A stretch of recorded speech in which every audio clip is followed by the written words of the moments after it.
বাড়ির নাম হচ্ছে রজত আলী পূজা বাড়ি ওরূপে কাশিদ বাড়ি। আমি দীর্ঘদিন এখানে থাকতে আসছি। আমার স্বামী সহ আমার শাশুড়ি নিয়ে আমরা দীর্ঘদিন এই বিল্ডিংয়ে থাকতে আসছি।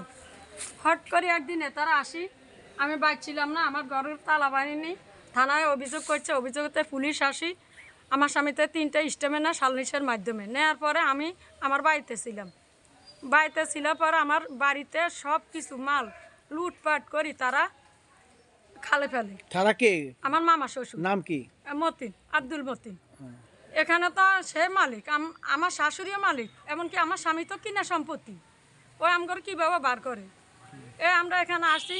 সে আসার পর আমরা থানায় গেছি আর এটা আমরাও কোনো বিচার পাইনি। তারপরে যে আমরা থানায় কোর্টে অভিযোগ করার পরে পর্যন্ত আমরা কোর্টের মধ্যে বুঝবো।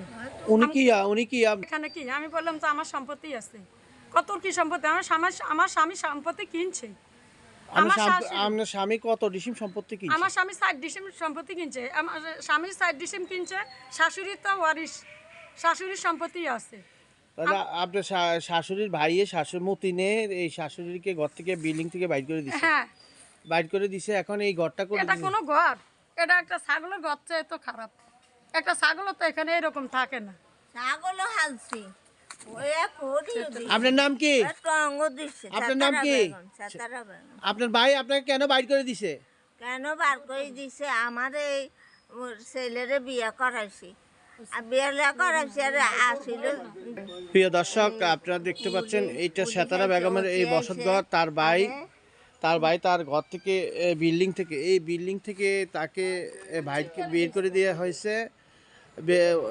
উনি কিন্তু ওয়ারিশি সম্পত্তির মালিকানা থাকা সত্ত্বেও ওনাকে এই বিল্ডিংয়ে ছিল, ওইখান থেকে বের করে দিয়ে এখানে ছোট একটা ঘর দিয়েছে। এই ঘরে এখানে থাকার মতো উপযোগী একটা ঘর না। আপনি দেখতে পাচ্ছেন এখানে কীভাবে থাকবে, খুব বিশৃঙ্খল অবস্থা আছে। তাদের অভিযোগ তাদের এই ঘর থেকে বের করে দেওয়া হয়েছে।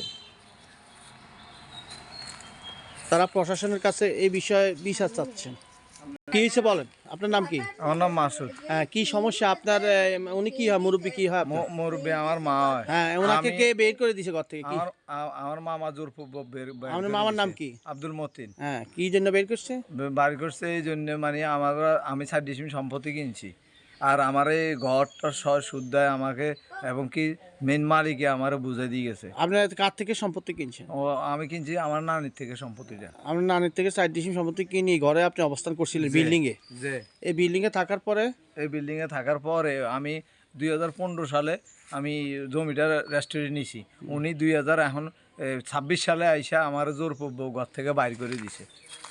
এখন কোথায় আছেন আপনারা? এই ঘর এটা কে করছে? এই ঘরটা আমরা ওইখানে ঘরটা করতে চাইছিলাম, আমরা করতে দেয় না করি ওনারা জোরপূর্বক এখানে আনি এই মারে এইখানে ঘরটা করে দিছে। এটা কোনো থাকার মতন কোনো ঘরে না, এটা একটা মানসম্পন্ন একটা ঘর না। এই ঘর মানুষ কিভাবে থাকে?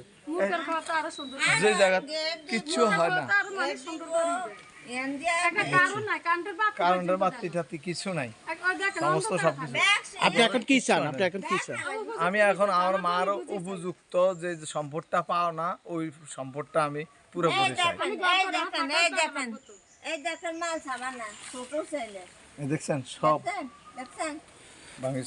প্রিয় দর্শক, আপনারা দেখতে পাচ্ছেন তাদের অভিযোগ শুনতে পাচ্ছেন, কিন্তু এদের বক্তব্য হলো যে এই জমিগুলা ওয়ারিশি সম্পদ পাওনা সেতারা বেগম, কিন্তু তাকে বিল্ডিং থেকে বের করে এখানে ছোট্ট একটা ঘর জুবরি ঘর করে দেওয়া হয়েছে। এই ঘরে তিনি থাকতে পাচ্ছেন না। এখন খোলা আকাশের নিচে বলতে গেলে ওনারা রয়েছেন, এখানে কোনো থাকার কোনো পরিবেশ নেই। ওনারা চাচ্ছে যে সামাজিকভাবে আইনের মাধ্যমে এই পরিস্থিতির সুষ্ঠু সমাধান।